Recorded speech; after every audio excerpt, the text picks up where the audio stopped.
So you ran an A-B test. Version B has a p-value of 0.09. That's not under 0.05, so technically not significant. But it's close. You liked version B. It made sense to users in interviews. So now what? Do you ship it? Do you kill it? Do you rerun the test? Do you just throw more sample size at it until you get the number you want? All your decision making stuck on one arbitrary number. And here's the twist. That number doesn't even answer the question you actually care about. Traditional A/B testing uses something called null hypothesis significance testing. You start by assuming A and B are the same.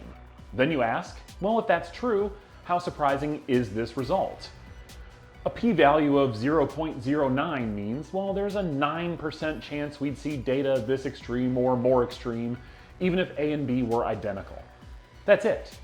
It doesn't say B is better, it doesn't give you odds, it's just the probability of the data under a world you don't believe in.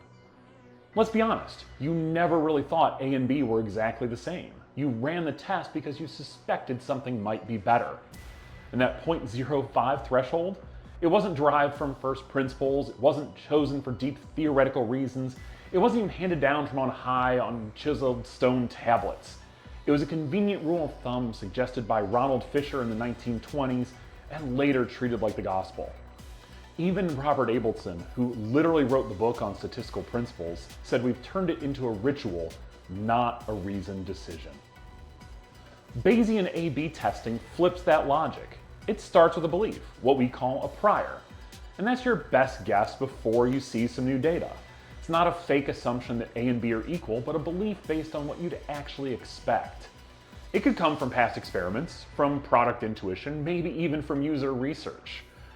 If you've seen in interviews people hesitate at your old CTA and the new one feels clearer, well, that's a belief worth factoring in.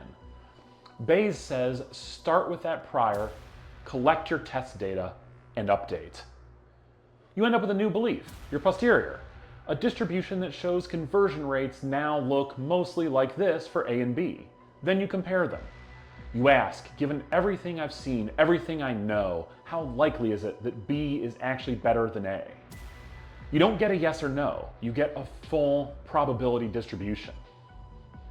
Maybe it tells you there's a 78% chance version B is better, or there's a 65% chance B increases signups by at least 2%. That's what you actually want from a test. Not a ritual cutoff, but a smart read on what's likely.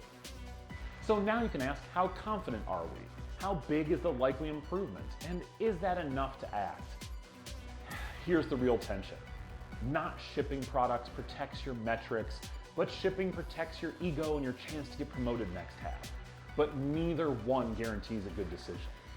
Bayesian testing doesn't remove the judgment, it just gives you the clarity to use it. So let's say you redesigned your sign up button. Version B uses clearer language. Get started now. You run a test. Slightly better performance, p equals 0.09. Frequentist stats say, that's not significant, can't run with it. Bayesian testing might say, okay, there's like a 74% chance this improves sign up, and maybe a 40% chance it's more than a 3% lift. That's something you can actually use, because in product, it's not about proving something is true, it's about whether it's worth building. Bayesian testing fits real-world trade-offs. You can stop early when confidence is high, or you can keep testing if you're not sure yet.